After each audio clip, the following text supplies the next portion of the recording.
बहुतेक लोकांना हे जाणवतही नाही की the 7 habits of highly effective people हे खरं तर प्रोडक्टिव्हिटीबद्दलचं पुस्तक नाही. ते टाइम मॅनेजमेंटने सुरू होत नाही, ते गोल्सने सुरू होत नाही, ते सक्सेस स्ट्रॅटेजीजनेही सुरू होत नाही. ते एक अस्वस्थ करणाऱ्या सत्याने सुरू होतं. स्टीफन कोव्ही सुरुवातीलाच सांगतो की बहुतेक लोक इनइफेक्टिव्ह आहेत कारण त्यांच्याकडे माहिती नाही किंवा संधी नाही म्हणून नाही, तर कारण ते आयुष्य बाहेरून सुधारायचा प्रयत्न करतात, आतून नाही. म्हणूनच हे पुस्तक इतक्या वर्षांनंतरही प्रभाव टाकतं. जग सतत जलद हॅक्स, चांगली टूल्स आणि सोपे मार्ग विकत असताना कोव्ही शांतपणे एक गोष्ट सांगतो जी लोकांना ऐकायची नसते. तुमचं कॅरेक्टर कमकुवत असेल तर तुमचे रिझल्ट्स शेवटी तेच दाखवतील.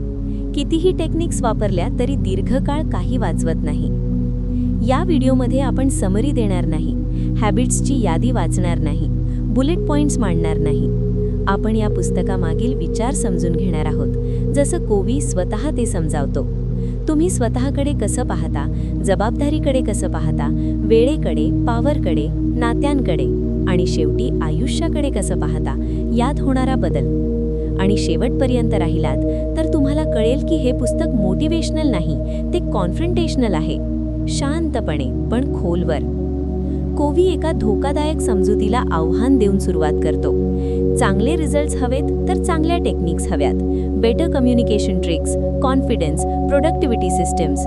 तो याला पर्सनॅलिटी एथिक म्हणतो. कॉन्फिडेंट दिसा, योग्य शब्द वापरा, इम्प्रेशन मॅनेज करा. पण हे सगळं वरवरचं आहे. थोडा वेळ चालतं पण सत्य शेवटी बाहेर येतच. त्याऐवजी तो कॅरेक्टर एथिकबद्दल बोलतो. जुनी, संथ, ग्लॅमरस नसलेली गोष्ट. Integrity, responsibility, discipline, honesty. Social मीडियावर न चालणाऱ्या गोष्टी. कोव्ही स्पष्ट सांगतो, टिकणारी इफेक्टिव्हनेस कॅरेक्टरमधून येते, ट्रिक्समधून नाही.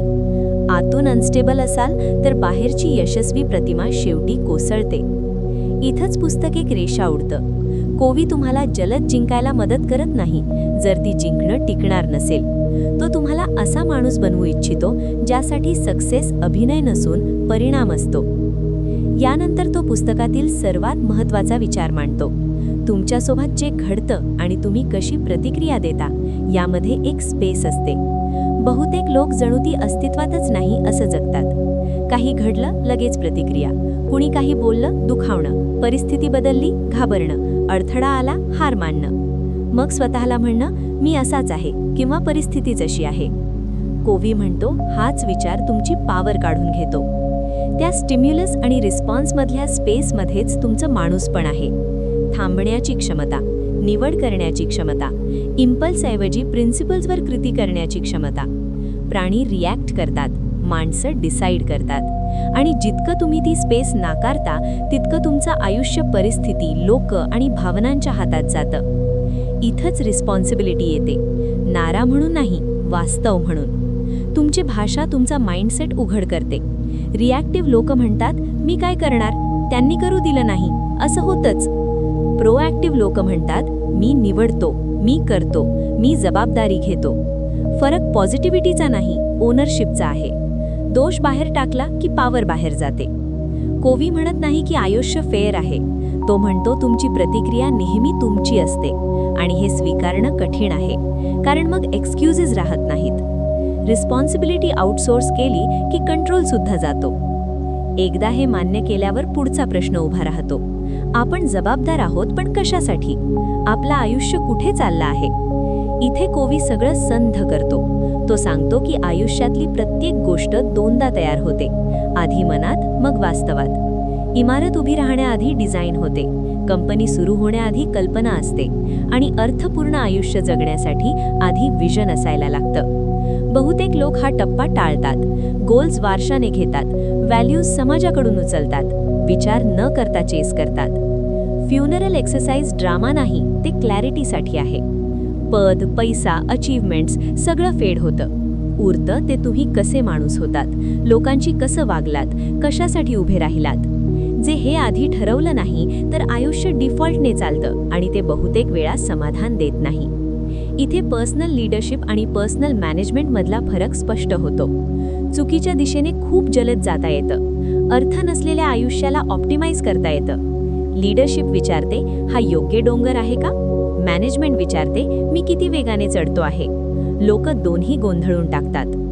मग कोवी ॲक्शनकडे येतो, पण अपेक्षेपेक्षा वेगळ्या पद्धतीने. तो प्रोडक्टिव्हिटी ट्रिक्स देत नाही, तो अवॉइडन्स दाखवतो. आपण अर्जन्सी भोवती आयुष्य रचतो, इम्पॉर्टन्स भोवती नाही. ईमेल्स, नोटिफिकेशन्स, क्रायसिस, कारण ते लगेच लक्ष मागतात. पण health, planning, learning, relationships, character या गोष्टी आपण टाळतो कारण त्या अनकम्फर्टेबल आहेत. कोवी सांगतो, हा टाईमचा प्रश्न नाही, करेजचा आहे. महत्त्वाचं निवडायचं असेल तर अर्जंटला नाही म्हणावं लागतं आणि याच अस्वस्थतेपासून लोक पळतात. बिझी असणं रिस्पॉन्सिबिलिटी टाळण्याचा सोशली ॲक्सेप्टेड मार्ग बनतो. तो सांगतो, खरी इफेक्टिव्हनेस इम्पॉर्टंट पण नॉन अर्जंट गोष्टींमध्ये असते, लगेच रिवॉर्ड न देणाऱ्या कृतींमध्ये. आणि इथे कटू सत्य समोर येतं. तुमचं भविष्य त्या क्षणात बनतं जेव्हा कोणी पाहत नाही, टाळ्या वाजवत नाही आणि जबरदस्ती करत नाही.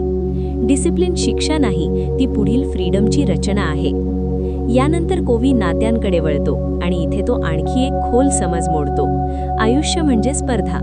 तो याला स्केअरसिटी माइंडसेट म्हणतो.